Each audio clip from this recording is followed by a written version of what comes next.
As a truck driver accustomed to the solitude of the open road, I had grown accustomed to the strange sights and sounds that punctuated my nightly journeys through the heartland of America. But nothing could have prepared me for the chilling encounter that awaited me one fateful night in rural New England. It was well past midnight when I first caught sight of them, a group of shadowy figures gathered in a clearing by the side of the road, their forms illuminated by the flickering light of a bonfire. Intrigued by the sight, I slowed my truck to a stop and peered out into the darkness, my curiosity piqued by the strange spectacle unfolding before me. As I watched from the safety of my cab, I could see that the figures were engaged in some kind of ritual, their movements slow and deliberate as they chanted in a language I could not understand. A chill ran down my spine as I realized that I had stumbled upon something far more sinister than I had initially thought, and a sense of unease settled over me like a heavy shroud. Despite the growing sense of dread that gnawed at my insides, I felt an overwhelming urge to investigate further, to uncover the secrets that lay hidden within the depths of the forest. With a deep breath, I stepped out of my truck and approached the clearing, my footsteps echoing in the stillness of the night. As I drew closer, the chanting grew louder, filling my ears with its ominous refrain. I could feel the hairs on the back of my neck standing on end as I peered through the darkness, trying to make out the faces of the cultists gathered around the fire. But before I could get a clear view, my foot caught on a stray branch, sending me tumbling to the ground with a cry of alarm. For a moment, I lay there in the dirt, the wind knocked out of me as I struggled to catch my breath. And then, just as I began to push myself upright, I felt a sudden presence looming over me, a dark figure silhouetted against the flickering light of the fire. With a surge of adrenaline, I scrambled to my feet and bolted back towards my truck, my heart pounding in my chest as I raced through the darkness. But no matter how fast I ran, I could hear the sound of footsteps echoing behind me, growing closer with each passing moment. With a sinking feeling in the pit of my stomach, I realized that I was being pursued by the cultists, who were determined to silence anyone who discovered their dark secrets. Panic surged through me as I fumbled for the keys to my truck, my hands shaking with fear as I struggled to unlock the door. At last, I managed to climb inside and slam the door shut behind me, the engine roaring to life as I peeled out of the clearing and back onto the deserted highway. But even as I drove away, I could feel the eyes of the cultists burning into my back, their silent menace lingering in the air like a malevolent shadow. For the rest of that long, harrowing night, I drove on through the darkness, haunted by the memory of the chilling encounter that had unfolded in the depths of the forest. And as the first light of dawn began to creep over the horizon, I knew that I would never forget the terror that lurked in the heart of rural New England, waiting to ensnare unsuspecting travelers in its sinister embrace. Let's hop onto story number 2, but before I begin reading, make sure that you have subscribed to Mr. Scare for regular horror podcasts.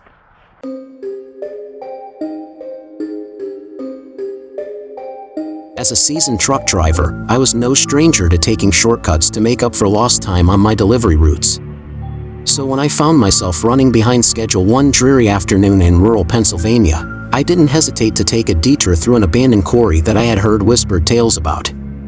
The old quarry had long been shuttered, its once bustling operations silenced by the passage of time. As I navigated my way through the winding roads that crisscrossed the rocky landscape, I couldn't shake the feeling of unease that settled over me like a heavy fog. The air seemed to hum with an otherworldly energy, and the shadows cast by the towering cliffs seemed to dance and sway in the fading light. As I drove deeper into the heart of the quarry, I began to notice strange markings etched into the rocks that lined the roadside. They were crude and jagged, like the scratchings of some ancient civilization, and they sent a shiver down my spine as I passed by. But it wasn't just the markings that unnerved me, it was the unsettling sounds that echoed from the depths below. They were low and guttural, like the growls of some unseen beast, and they seemed to reverberate through the very bones of the earth. With a sinking feeling in the pit of my stomach, I realized that I was not alone in the quarry. There was something ancient and sinister lurking within the shadows, waiting to claim its next victim. And as the hairs on the back of my neck stood on end, I knew that I had to find a way out before it was too late. With a sense of urgency, I pressed down on the accelerator and sped along the narrow road, my heart racing in my chest as I searched for an exit. But no matter how fast I drove, the quarry seemed to stretch on endlessly, its labyrinthine paths twisting and turning like a maze of nightmares. As I rounded a bend in the road, I caught sight of a dark opening in the cliffside up ahead. It was a cave, a gaping maw leading into the very heart of the quarry, and I knew that I had no choice but to venture inside if I wanted to escape the clutches of whatever lurked in the shadows. With a deep breath, I brought my truck to a halt and climbed out, my footsteps echoing in the silence of the quarry as I approached the mouth of the cave. The air was thick with the scent of earth and decay, and I could feel the weight of centuries pressing down upon me as I stepped inside. The darkness enveloped me like a cloak as I ventured deeper into the cave, my senses on high alert for any sign of danger. The ground beneath my feet was uneven and slippery, and I had to tread carefully to avoid stumbling on the jagged rocks that littered the cavern floor. As I pressed on, the air grew colder and the sounds of the quarry faded into the distance behind me. It was as if I had entered another world, a world untouched by time and untouched by man. But just as I began to entertain the notion that I might have found sanctuary from whatever lurked outside, I heard it, a low, rumbling growl that seemed to emanate from the very depths of the earth. It sent a chill down my spine and set my heart pounding in my chest, and I knew in that moment that I was not alone in the cave. With a sense of mounting dread, I pressed on, the darkness closing in around me like a vice as I navigated the labyrinthine passages of the cavern. The walls seemed to pulsate with a strange energy, and I could feel the weight of unseen eyes watching my every move. And then, just as I began to fear that I would never find my way out, I stumbled upon it, a shaft of faint light filtering in from above, casting a dim glow on the rocky floor. It was my salvation, my ticket out of this nightmarish underworld. With renewed determination, I scrambled up the rocky incline and emerged into the fading light of day, my breath coming in ragged gasps as I took in my surroundings. I was back in the quarry, back in the land of the living, and I knew that I had narrowly escaped a fate worse than death. As I climbed back into my truck and drove away from the abandoned quarry, I couldn't shake the feeling that I had glimpsed something ancient and terrible lurking within its depths. And as I watched the sun sink below the horizon, casting long shadows across the barren landscape, I knew that I would never forget the horrors that awaited those who dared to venture into the heart of the quarry.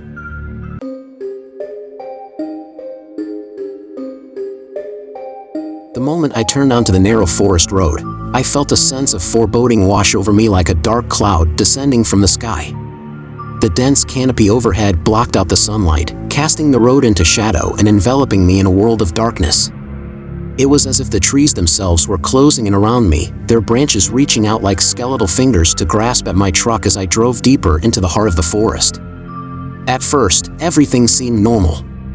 The only sound was the rumble of my truck's engine and the occasional rustle of leaves in the wind. But as I drove further along the winding road, I began to notice something strange. The trees seemed to be moving. At first, it was subtle, almost imperceptible. A branch would sway gently in the breeze, then another, until the entire forest seemed to be alive with motion. I shook my head in disbelief, chalking it up to fatigue and the tricks of the light. But deep down, I knew that there was something unnatural about the way the trees moved, as if they were being controlled by some unseen force. As the hours passed and the sun sank below the horizon, the forest grew darker, the shadows stretching out like tendrils across the road. I turned on my headlights, but they seemed feeble against the inky blackness that surrounded me. And then, just when I thought things couldn't get any worse, I heard it, the whispering. At first, it was barely audible, a faint murmur carried on the wind. But as I strained to listen, the whispers grew louder, more insistent, until they filled the cab of my truck like a cacophony of voices clamoring for attention. I tried to ignore them, to focus on the road ahead, but they seemed to seep into my very soul, filling me with a sense of dread that I couldn't shake. I glanced out the window, half expecting to see someone standing in the darkness, but there was nothing there. Just the endless expanse of trees stretching out into the night. I shook my head, trying to clear my mind of the unnerving sound, but it persisted, growing louder and more frantic with each passing moment. Desperate to escape the oppressive atmosphere of the forest, I pressed down on the accelerator, urging my truck to go faster, to take me away from this place of darkness and despair. But no matter how fast I drove, the forest seemed to stretch on endlessly, its twisted branches reaching out to ensnare me in their grasp. And then, just when I thought I couldn't take it anymore, I saw it, a break in the trees up ahead, a faint glimmer of light that promised escape from the forest's clutches. With a surge of adrenaline, I pushed my truck forward, barreling toward the light with reckless abandon. As I burst out of the forest and back onto the open road, I felt a wave of relief wash over me, the weight of the forest's malevolence lifting from my shoulders like a heavy burden. But even as I drove away from the whispering woods, I couldn't shake the feeling that something was watching me from the shadows, waiting for the perfect moment to strike. And as I glanced back at the dark expanse of trees disappearing into the night, I knew that I would never forget the horrors that lurked within its depths, waiting to ensnare any who dared to venture into its grasp.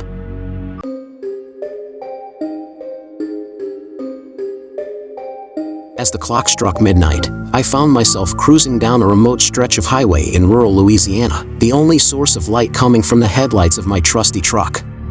The night air was thick with humidity, and the chirping of crickets echoed through the darkness as I made my way toward my next delivery. Little did I know that this routine drive would soon turn into a harrowing experience that would haunt me for years to come. As I approached the bridge spanning a murky river, I felt a sudden chill run down my spine, sending shivers cascading through my body like a cold wave crashing against the shore. The hairs on the back of my neck stood on end, and a sense of unease settled over me like a heavy blanket. Ignoring the feeling of dread gnawing at my insides, I pressed on, determined to reach my destination before the night grew any darker. But just as I reached the midpoint of the bridge, my truck shuddered to a halt, its engine sputtering and wheezing like a dying animal. I cursed under my breath, frantically trying to restart the engine, but to no avail. Panic gnawed at the edges of my mind as I realized that I was stranded in the middle of nowhere, with no one around to help me. As I sat there in the darkness, a sense of isolation washed over me like a tidal wave, engulfing me in a sea of loneliness and despair. But then, I heard a faint, eerie sound drifting up from the waters below. At first, it was barely audible, a soft whisper carried on the wind. But as I strained to listen, the whisper grew louder, more insistent, until it filled the air like a chorus of voices crying out in anguish. I peered over the edge of the bridge, my heart pounding in my chest, and that's when I saw them, shadowy figures moving beneath the surface of the water, their twisted forms illuminated by the pale moonlight. Their eyes gleamed with malevolent intent, glowing orbs of hatred fixed upon me with an intensity that sent shivers down my spine. As I stood frozen in fear, the figures began to rise from the depths, their ghostly forms materializing before my eyes with an otherworldly grace. Their movements were fluid and unnatural, like marionettes being pulled by invisible strings, and I could feel the weight of their gaze bearing down upon me like a physical force. Terror gripped me like a vice as I realized that I was not alone on the bridge, that the spirits of those who had died here were still lingering, trapped between this world and the next. I could sense their anger and resentment pulsating through the air, a palpable energy that seemed to suffuse every inch of the bridge with a sense of foreboding. With a trembling hand, I reached for my flashlight, hoping to banish the darkness and reveal the truth of what lay before me. But as the beam of light cut through the shadows, I recoiled in horror at the sight that greeted me. The figures were not merely shadows, but the restless souls of the departed, their faces contorted in agony as they reached out to me with spectral hands. I stumbled backward, my mind reeling with fear and disbelief. How could this be happening? How could the spirits of the dead still walk among the living, their tortured souls bound to this cursed bridge for all eternity?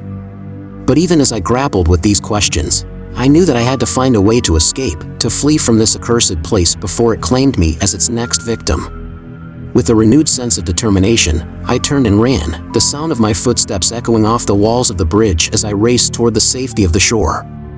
Behind me, I could hear the anguished cries of the spirits, their wails of despair echoing in the night like a chorus of the damned. But I dared not look back, for fear of what I might see, for fear of the fate that awaited me if I faltered even for a moment. As I reached the end of the bridge and stumbled onto solid ground, I collapsed in a heap, my body trembling with exhaustion and fear. But even as I caught my breath and tried to calm my racing heart, I knew that I would never truly be free from the horrors that I had witnessed on that cursed bridge. For the spirits of the dead still haunted my dreams, their faces looming out of the darkness with accusing eyes and mournful cries. And though I prayed for salvation, I knew that their voices would haunt me for all eternity, a constant reminder of the darkness that lurked just beyond the edge of the bridge. Desperate to escape the haunting sounds emanating from the waters below, I fumbled for my phone, my hands shaking with fear as I dialed 911. But when I held the phone to my ear, all I heard was static, the signal lost in the darkness that surrounded me. I cursed under my breath, my heart sinking with each failed attempt to reach help. As I sat there in the darkness, my mind racing with fear, I remembered the stories I had heard about this bridge, tales of tragic accidents and untimely deaths that had plagued its history for decades. They said that those who perished here were cursed to wander the bridge for all eternity, their restless spirits unable to find peace in death. I knew then that I had to find a way to appease the restless ghosts before it was too late, before they dragged me down into the depths of the river with them. With trembling hands, I reached into the glove compartment of my truck and pulled out a small offering, a trinket I had picked up at a roadside shop earlier that day. With a silent prayer on my lips, I tossed the trinket into the waters below, watching as it disappeared into the murky depths. And then, to my astonishment, the whispers stopped, the shadows vanished, and a sense of peace descended over the bridge like a warm blanket on a cold night. Relief flooded through me like a tidal wave as I realized that I had appeased the restless spirits and earned my freedom from the haunted bridge. With a grateful heart, I restarted my truck and continued on my journey, leaving the darkness and the horrors of that night behind me. But as I drove away, I couldn't shake the feeling that the spirits of the bridge were watching me, their eyes following me as I disappeared into the night. And though I knew that I had escaped their clutches for now, I also knew that the memory of that fateful night would haunt me for the rest of my days.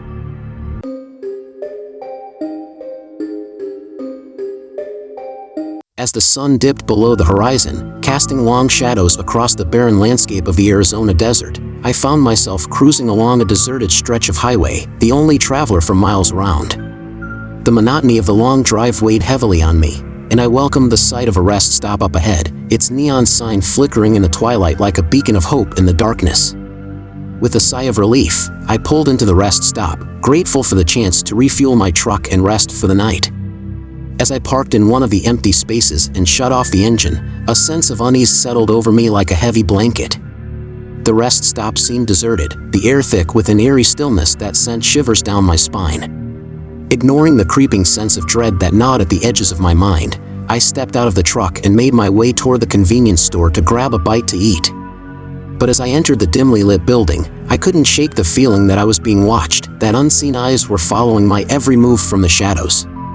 Brushing off the sensation as nothing more than my overactive imagination, I headed to the counter and grabbed a few snacks before making my way back to my truck. But as I stepped outside, I froze in my tracks, my heart pounding in my chest. The rest stop was deserted, the rows of parked cars and trucks eerily silent in the darkness. I glanced around frantically, searching for any sign of life, but there was nothing, just the empty expanse of the desert stretching out before me like a vast, desolate wasteland. Confusion and fear churned in my stomach as I realized that something was terribly wrong. I had only been inside for a few minutes, but it felt like hours had passed. And then, as if on cue, the lights in the rest stop flickered and died, plunging the area into darkness. I cursed under my breath, my hands trembling as I fumbled for my flashlight. But before I could switch it on, I heard it, a low, guttural growl echoing from the shadows. My blood ran cold as I realized that I was not alone in the darkness, that something sinister lurked in the depths of the rest stop. With a sense of growing dread, I slowly made my way back to my truck, my senses on high alert for any sign of danger. But as I reached the vehicle and climbed inside, I couldn't shake the feeling that I was being watched, that unseen eyes were peering at me from the darkness beyond. Desperate to escape the oppressive atmosphere of the rest stop, I started the engine and pulled out onto the highway, my foot heavy on the gas pedal as I sped away into the night. But no matter how fast I drove, I couldn't shake the feeling that I was being followed, that something was stalking me from the shadows. As I drove on into the darkness, the highway seemed to stretch on endlessly before me, the landscape becoming increasingly unfamiliar with each passing mile. Strange shapes darted in and out of my peripheral vision, and I could have sworn that I heard whispered voices echoing in the wind. But just as I began to fear that I was losing my mind, I spotted a sign up ahead at the entrance to another rest stop. Relief flooded through me as I pulled off the highway and parked my truck, grateful for the chance to catch my breath and collect my thoughts. But as I stepped out of the truck and glanced around, my heart sank like a stone. The rest stop was deserted, its crumbling buildings looming like specters in the darkness. And then, as if on cue, the lights flickered and died, plunging the area into darkness once more. Fear gripped me like a vice as I realized that I was trapped in a nightmare from which there was no escape. The rest stop was no ordinary roadside oasis, it was a labyrinth of time and space, a prison from which there was no escape. With a sinking feeling in the pit of my stomach, I realized that I was not alone in the darkness. Shadowy figures moved in the corners of my vision, their eyes gleaming with malice as they closed in on me from all sides. Panic surged through me like a tidal wave as I stumbled backward, my mind racing with fear and desperation. I had to find a way out, to escape the clutches of this malevolent place before it consumed me whole. With a renewed sense of determination, I set off into the darkness, my senses on high alert for any sign of danger. But no matter which direction I turned, the rest stop seemed to stretch on endlessly before me, its twisting corridors and shadowy alcoves like a maze designed to confound and confuse. Hours passed in a blur of fear and uncertainty as I wandered the labyrinthine halls of the rest stop, my hopes of escape dwindling with each passing moment. But just as I began to fear that I would be trapped in this nightmarish place forever, I spotted a glimmer of light up ahead, the exit. With a surge of adrenaline, I raced toward the light, my heart pounding in my chest as I pushed open the door and stepped out into the cool night air. Relief washed over me like a tidal wave as I found myself back on the highway, the rest stop fading into the distance behind me like a bad dream. But even as I drove away, the memory of that nightmarish place lingered in the back of my mind, a constant reminder of the horrors that lurked in the darkness. And though I knew that I had escaped with my life, I also knew that I would never truly be free from the terror that had consumed me in that cursed rest stop.